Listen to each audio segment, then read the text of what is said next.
Olá, obrigada pela presença de vocês que estão acompanhando a Expert. Eu sou a Maria Fernanda Violatti, analista de Research em fundos imobiliários na XP. Nesse painel, nós vamos falar sobre o cenário dos fundos imobiliários do segmento de recebíveis perante a alta da taxa de juros Selic. Para entendermos melhor as expectativas e as perspectivas para esses fundos e também quais fundos do segmento se beneficiam com essa alta da taxa de juros, eu trouxe aqui a Camila Almeida, da Habitat Capital, e o Bruno Bagnaioli, da Mauá Capital. Camila Almeida é sócia fundadora, responsável pela gestão da área de negócios imobiliários da Habitat Capital Partners, e o Bruno é sócio e head de real estate na Mauá Capital. Boa noite, Camila. Oi, Bruno. Obrigada pela participação. Fiquem à vontade aqui para se apresentar e falar um pouquinho de vocês. Oi, Mafê, obrigada aí pelo convite aí, pela participação. Acho que é isso, a Habitat é uma casa focada aí em fundo imobiliário, né, hoje, e especificamente fundo de CRI, então acho que faz todo sentido aí a gente estar aqui para participar dessa conversa. Bruno. Obrigado também, Mafê, pela apresentação. Eu sou o Bruno, eu toco aqui a parte de imobiliário da Mauá. Hoje a gente tem uma estrutura bastante grande aqui de investimentos, especialmente no crédito estruturado, né, no crédito estruturado imobiliário. E vai ser um prazer a gente poder falar aqui um pouco dos nossos fundos e um pouco da perspectiva. Isso aí. No último ano, né, a gente sabe que teve uma grande disparidade entre os índices inflacionários, né, e os fundos de recebíveis imobiliários, eles se destacaram e acabaram até se tornando os favoritos dos investidores. Os fundos de papel, né, os que investem em certificados de recebíveis imobiliários, no período da crise, eles apresentaram maior resiliência pelo fato de acompanharem esses indicadores macroeconômicos, como o IPCA e o IGPM, protegendo, assim, seus dividendos no momento da alta desses índices. Com a finalidade de controlar as expectativas de inflação, o Copom recentemente aumentou a taxa de juros Selic de 4,25% para 5,25% ao ano. E, inclusive, já sinalizou que na próxima reunião terá outro ajuste de mesma magnitude. Com isso, os fundos de certificados de recebíveis, né, atrelados ao CDI, podem se beneficiar da alta da Selic. E aí, apesar dos contínuos aumentos das taxas de juros, nós queremos entender, então, quais são as perspectivas para essa classe dos fundos imobiliários e, Camila, como é a sua visão a respeito dessa alta, né? Como você enxerga essa classe dos fundos daqui para frente? Olha, eu acho que essa classe de fundos ainda tem muito a crescer, né? A gente tem visto novos fundos surgindo aí no mercado, então acho que eles se beneficiaram muito pela questão da inflação, mas acho que tem também um pouco do investidor no Brasil, ele tem essa questão da renda fixa ali, né? Então, tudo bem que você tem a volatilidade das cotas, mas os CRIs eles ainda são um ativo ali de crédito, né? Renda fixa, então acaba trazendo isso um pouco para o investidor. Eu acho que com as taxas de juros subindo, você tem sim, né, uma redução um pouquinho no prêmio, né, no prêmio de risco que você tem no pagamento dos dividendos dos fundos imobiliários, mas eu acho que continua um setor atrativo, e falando principalmente ali na parte dos CRIs, né, continua sendo algo atrativo que ainda está captando essa inflação que continua alta nesse momento, né. Então, eu acho que são super positivas as perspectivas para o setor, e acho que a alta nos juros ele não vai impactar o crescimento de tal forma que atrapalhe, né? Enfim, o setor, assim, acho que impacta um pouquinho, talvez, mas nada que prejudique, assim, o setor e esses fundos de continuar crescendo e evoluindo, né? Você tem um ajuste ali, né, quando você busca as operações para o fundo investir, em que você tenta manter o spread, justamente porque você tem os juros subindo, então você tenta manter o spread ali para não ter um impacto tão grande na ponta do rendimento do investidor. Então, acho que isso é o principal, assim, do lado dos fundos, é ajustar as taxas dos ativos que você está investindo para essa nova realidade, né, esse novo cenário de taxa de juros. É isso aí. E a gente sabe também da preferência do investidor, né? Tendo em vista que esse segmento dos fundos, eles acabam tendo um comportamento de renda fixa também, né? Ali, né? De certo modo. E falando nesse sentido, né? A expectativa aqui da XP, né? Pensando na questão da taxa Selic, é de que ela atinja, né? Até o final do ano, 7,25%. E com isso eu acho que vale também a gente falar que cada vez mais, né, muita gente acaba se equivocando sobre a atratividade dos fundos imobiliários, e compara realmente, né, a rentabilidade dos fundos com a taxa Selic. Bruno, conta para a gente como que você visualiza, né, os fundos imobiliários daqui para frente e se essa comparação realmente é a melhor forma para analisar a atratividade de um fundo imobiliário e dando seus inputs também em relação aos fundos dos segmentos de CRIs, por favor. Claro. Eu entendo que o veículo, né, o veículo fundo de CRI como um veículo que se assemelha um pouco à renda fixa, se assemelha também um pouco à renda variável, né, é um primo ali próximo dos dois. E eu gosto muito de dizer que é um trem que já saiu da estação há bastante tempo, né? O que eu quero dizer com isso? Ele é um ótimo veículo para você fazer uma gestão de crédito, principalmente crédito com a característica de duração mais longa, né? Ou seja, créditos que o vencimento é um pouco mais longo, porque você usualmente aí todos os nossos fundos da Mauá, os fundos da Camila, assim, acho que a gente carrega aquele desejo de você ter uma garantia real imobiliária por trás, né, garantindo o pagamento da sua dívida. Por isso um CRI, né, um recebível imobiliário. Não é só o lastro, também é a garantia. O que acontece? Então, necessariamente, você acaba olhando para um veículo, um fundo de CRI, que ele carrega ali dentro ativos geralmente mais longos, geralmente com alguma característica, além do puro CDI, né, aquela característica um pouco mais atrelada ao rendimento real, ou seja, você também olha um pouquinho para a inflação. Tudo isso é uma característica de uma boa dívida, especialmente aqui no Brasil. A gente costuma ter uma curva de juros um pouco mais inclinada, a gente costuma ter o chamado prêmio de liquidez, né? Se a dívida é mais longa, você recebe um pouquinho mais. Só que o investidor, se ele compra a dívida direto, ele fica mais concentrado, né? E ele não tem essa liquidez, ele tem que esperar esse vencimento. Então, muitas vezes é um vencimento de 10 anos, 5, 10 anos, é ruim. E o fundo de CRI é um veículo que ele vem acabar com isso, né? Além de, obviamente, você ter aqui o trabalho de gestão que vai fazer exatamente o que a Camila falou, ajustar os preços ali para as novas realidades de mercado, você tem um veículo que te entrega uma liquidez, né, diária, né? Você abre ali a cota e vende, então, obviamente, vai ter algum tipo de volatilidade na cota, mas no médio e longo prazo isso aqui deveria ser constante frente a um valor patrimonial.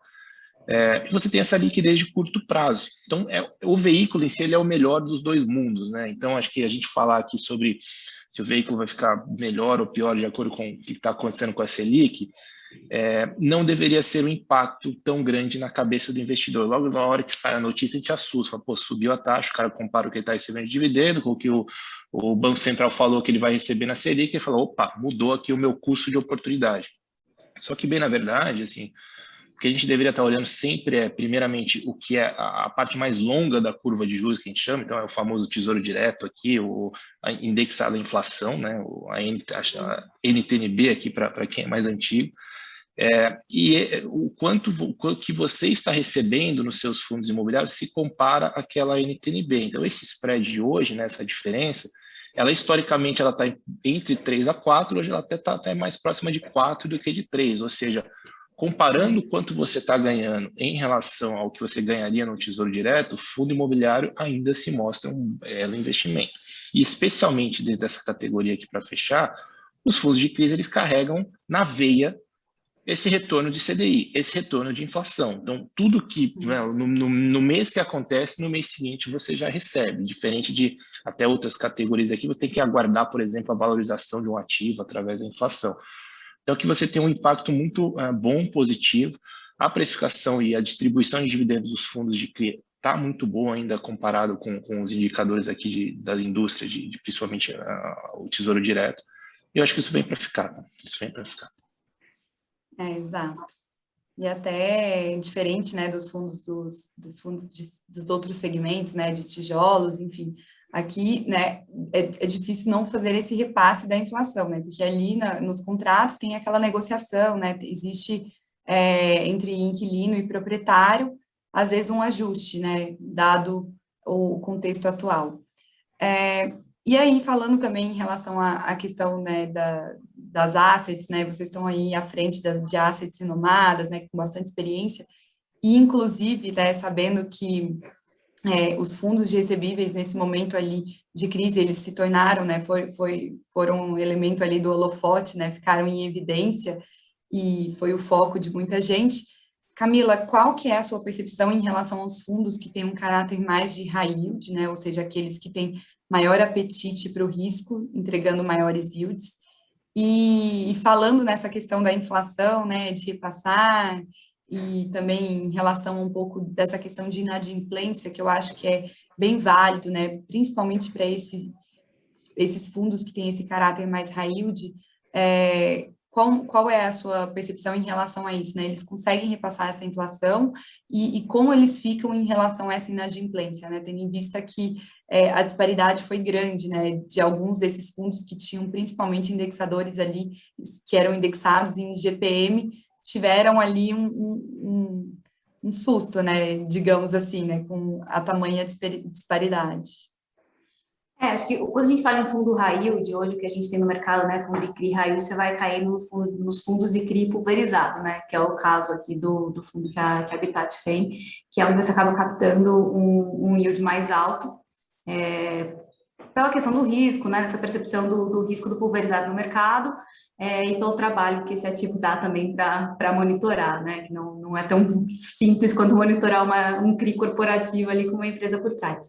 Então, eu acho que esse tipo de fundo, teve muita casa entrando nesse setor, eu acho que isso é super positivo para o mercado, eu acho que sempre quando você tem muitas assets, outros fundos surgindo, isso gera uma evolução natural, né, e do lado do investidor o investidor está mais ciente do que é aquele ativo que ele está investindo, ele está buscando entender melhor o que é esse bicho aí do fundo de CRI high yield que está no mercado. Então, eu acho que isso é super positivo, eu acho que realmente esse tipo de ativo, ele veio para ficar, eu acho que ele vai continuar tendo outras casas, né, entrando nisso, a gente viu algumas casas que começaram a entrar um ou outro CRI dentro da carteira, mesmo não sendo foco nisso.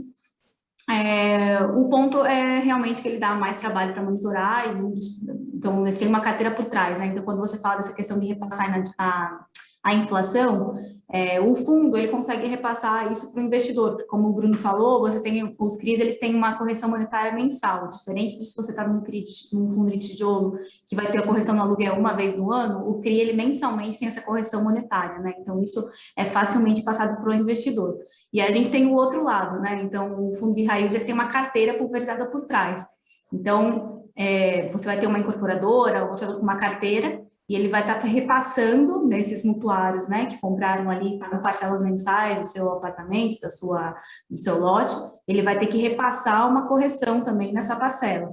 E a gente viu que, assim, GPM realmente ninguém conseguiu repassar. Quem tentou viu uma inadimplência muito alta na carteira, um aumento na inadimplência muito significativo. Um outro ponto do FII, né, do CRI high yield, que é para você tratar esse ativo, claro, ele tem mais yield, ele tem mais risco, mas ninguém aqui é louco de tomar um risco absurdo. Então, ele tem uma gordura, né? Então, a gente viu a inadimplência das carteiras aumentarem, mas no caso da Habitat, por exemplo, nenhuma dessas inadimplências aumentou a ponto do CRI ficar inadimplente, né? Então, do fundo ter um impacto nos pagamentos que ele recebe e repassar isso para o investidor. Então, acho que é um momento bom de testar a tese aí do fundo high yield para a gente conseguir ver que essa gordura ela segurou um momento de estresse no mercado. E acho que daí para frente realmente só tem a crescer depois de ter passado por esse momento. Excelente. Em relação também à composição da carteira, né, do fundo imobiliário de recebíveis, é até importante a gente entender que vocês que estão à frente, né, desses fundos aí, desse segmento, como que vocês enxergam, então, hoje, né, se for fazer uma formatação ali no sentido de compor entre os indexadores, né, dos CRIs, como que vocês enxergam e entendem que seria a melhor formatação, a composição entre inflação e CDI, né? E eu acho até que aqui vale também falar um pouco da experiência dos fundos de vocês, né? Inclusive, explicar um pouquinho sobre o Habitat, explicar um pouquinho sobre o MCCI e contar um pouco também da percepção de vocês. Aqui, assim, eu entendo que, primeiro sobre a composição de carteira, né? Entendo que um fundo de CRI, o CRI, por consequência, ele deveria ter um viés mais inflacionário do que CDI. Não que o fundo, né, que não exista fundo de CRI atrelados, né, com mais ativos a CDI ou vice-versa, mas acho que naturalmente, principalmente quando você estiver buscando aqui aquilo que a gente comentou de operações um pouco mais longas, A gente brinca aqui que no Brasil, qualquer crédito acima de 5 anos no CDI é loucura, né? Você está exposto aqui em algumas dicotomias aqui de juro real e juro nominal que pode realmente atrapalhar o andamento da sua cadeia. Então, deveria, pelo menos na nossa visão aqui, a gente deveria ter um fundo mais alocado em inflação do que alocado aqui em CDI. Esse deveria ser o equilíbrio. Claro que aí o equilíbrio entre IGPM e IPCA, assim, acho que o IGPM cada vez mais ele cai em desuso, né? Ele vem aí de um pouco de inércia de como o mercado imobiliário atrelava-se à inflação, a chamada inflação do aluguel. Então era aquela, né, para muita gente essa é a única inflação que existe. E a gente sabe que o IGPM ele carrega um pouco da característica do Brasil industrial de 1950, que só exportava e construía, né? Hoje é um Brasil que é diferente, tem comércio, tem serviços, né? Uma base importante do PIB. Então a inflação mesmo do cidadão ela é diferente do IGPM. Então, acho que aos poucos o mercado vai migrando, pelo menos essa é a minha leitura. Assim, hoje em dia tem muito mais CRI saindo em IPCA do que a IGPM, assim, vai ficando realmente cada vez mais raro, e até, por consequência, a exposição na carteira deveria ser menor. Tá? Então, acho que esse choque do IGPM, pelo menos vai dar uma certa chacoalhada aqui no pessoal, falar, poxa, vamos migrar para o IPCA, que ele geralmente é um pouquinho mais comportado, né, e não causa esse tipo de problema nem para um lado nem para o outro, porque o IGPM também às vezes fica negativo, então é uma loucura. Mas olha assim, voltando, o mais interessante assim, né, nessa discussão de yield, assim, eu só vou me estender aqui para falar também um pouco dos fundos, e aí eu encerro aqui, mas o mais legal é você conseguir separar, né? Então, o interessante hoje do investidor de fundo de CRI é que ele não fala mais que investe em fundo imobiliário, né? Ele já sabe que ele está investindo em tijolo, em papel, em fundo de fundos. E agora, se está investindo em fundo de CRI, ele sabe que não só tem um tipo. Tem um tipo que rende mais, tem mais risco, que rende menos, tem menos risco, tem o híbrido, tem o meio mussarela, assim, tem um pouco de tudo. E o mais interessante é você poder fazer esse tipo de especialização. Então, claro, se você vai para um segmento mais de pulverizado, você tem que ter equipe, expertise para fazer isso. Se você vai para um segmento mais de corporativo, você tem que ter equipe, expertise para fazer isso. O mais importante é saber que um CRI ele não é um instrumento de balcão, é um instrumento artesanal, né? Você tem todo um trabalho de estruturação daquele papel, você tem dezenas de documentos que vão por trás de um CRI, não é só uma negociação de taxa e prazo, né? Tem uma negociação, amortização, garantias, mitigantes de risco, outros multas de pré-pagamento, cronograma de amortização, tem uma série de coisas por trás que são artesanais, são importantes, e especialmente eles chegam nesse momento aí mais de assustador aí de pandemia, que colocam esses critérios à prova, que fala um pouco daquela gordura que a Camila comentou, né? Fala, pô, eu tenho muitos amortizantes de riscos aqui, né? Eu tenho muitas gorduras, e mesmo no momento mais cascudo, dá tudo certo. Acho que isso que os fundos de crise vieram comprovar nesses 2 últimos anos aí de pandemia e chacoalhões, e você viu pouquíssimos ou nenhum problema acontecendo, né, na maioria das boas carteiras estruturadas, dos bons gestores. Então, acho que isso versa a favor do setor, isso trouxe muito dinheiro, né, dentro mesmo do segmento de fundos de CRI, trouxe dinheiro para os fundos de CRI, a despeito de outros fundos de tijolo, e até nas entradas, nas ofertas, a gente tinha muita coisa indo para os fundos de CRI. Então, aqui na Mauá, a gente preza muito também por essa especialização aqui na hora de você fazer essa estruturação da operação. Então, a gente dificilmente compra um papel de mercado, a gente tem uma cara muito mais de montar o nosso próprio papel. Então, no MCCI, que é hoje o nosso principal fundo, mais de 80% das operações lá dentro nasceram aqui dentro da Mauá, foram originadas, estruturadas aqui dentro. Acho que isso é importante, traz uma simetria muito grande aqui da gente poder saber exatamente o que está acontecendo, ser o dono daquele papel. Então, você precisa ir numa assembleia ali e fazer alguma mudança, é a gente que vota. Então, é diferente do aspecto de gestão, né? Eu brinco que eu tenho o WhatsApp aqui de todo mundo que é o devedor ali do MCCI. Isso é importante, né, numa hora que você precisa ter algum tipo de discussão. Então, esse é o nosso fundo high grade, né? Carrega, né, 100% das operações com garantia real, um fundo que está batendo esse R$1 bilhão. E a gente também tem outras iniciativas aqui justamente visando essa segmentação de risco. Então, a gente tem o Mauá Capital High Yield, que é um fundo que está listado, ainda não tem tanta liquidez, mas aí ele vai mais na linha dos créditos pulverizados, um pouco mais na linha do High Yield também. E a gente tem aqui o nosso Mauá Capital Hedge Fund, que é, né, uma oferta recém-lançada, que é um veículo que visa alocar em todas as estratégias, inclusive na estratégia de CRIs, tá? Então, acho que o mais legal, né, o que mais esse mercado profissionalizado dos fundos imobiliários trouxe é essa capacidade de você segmentar, de você entregar para o cotista exatamente aquele risco, aquele retorno que ele busca, né, o cara que quer mais rock and roll, o cara que quer menos rock and roll, e casas especializadas que conseguem entregar o trabalho do começo ao fim, né? Então, eu entendo que essa é para onde o mercado já está hoje, né? E aí, repetindo o que a gente já falou muitas vezes, é onde ele está para ficar. Excelente. Camila, se você quiser comentar também um pouquinho a respeito da sua visão e um pouquinho sobre o Habitat também, eu acho que seria legal aqui. Legal. Eu acho que na visão da composição da carteira, eu acho que é muito o que o Bruno falou, assim, a gente também acredita que tem que ir mais na linha da inflação, mas eu acho que o bom do CRI é você ter essa flexibilidade, né, tudo bem, você tem um fundo que é mais focado em inflação, você tem um que é mais focado em CDI, então, assim, o investidor ele pode escolher também, se ele prefere estar mais no CDI, ele vai para o fundo que está ali com os papéis mais no CDI, e você tem essa oportunidade de você navegar também em momentos, então, por exemplo, a gente, né, tem essa percepção da inflação, mas se eu quisesse agora entender que agora faz mais sentido estar no CDI, então eu já poderia mais migrar as novas operações para isso. Então, acho que você tem uma flexibilidade, né? Você tem uma diversificação dentro dos fundos de CRI, do tipo de CRI, como o Bruno falou, você tem do indexador que o fundo né, que o fundo está focado, então acho que você tem várias opções aí no mercado. Com relação à inflação também, né, IPCA e GPM, é muito o que ele falou, acho que o GPM ele está caindo em desuso nessas operações. A gente tinha 60% da carteira em GPM em dezembro e agora eu tenho menos de 30% da carteira em GPM, assim, porque ninguém quer fazer operação com GPM. A gente teve algumas operações que a gente teve que passar por alguma alteração nesse sentido. Então, acho que com questão de composição de carteira está muito alinhado aí nesse sentido. Com relação ao fundo, né, então, como eu falei, a Habitat é um CRI é um fundo de CRI high yield, né, fundo de CRI pulverizado.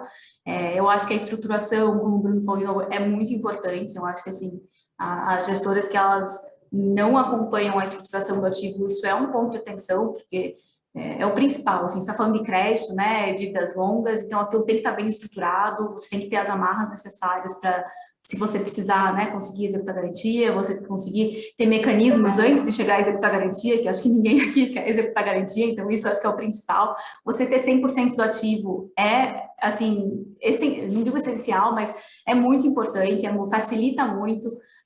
Eu tenho também os devedores todos no celular, mandam um WhatsApp, assim, realmente uma relação que é muito importante você ter próxima, porque o crédito dificilmente ele vai do começo ao fim sem você ter que fazer nenhum ajuste. Isso eu acho que é importante o investidor entender. Assim, ele pode não ter a inadimplência mas dificilmente passa uma operação que é a da liquidação, vai até ser quitada e no momento nenhum você teve que fazer um ajuste, fazer alguma assembleia, fazer algum ajuste fino ali. Então, isso é super importante quando você tem um controle do papel e você consegue ter isso, fica nas suas mãos, né? Você consegue ter esse controle.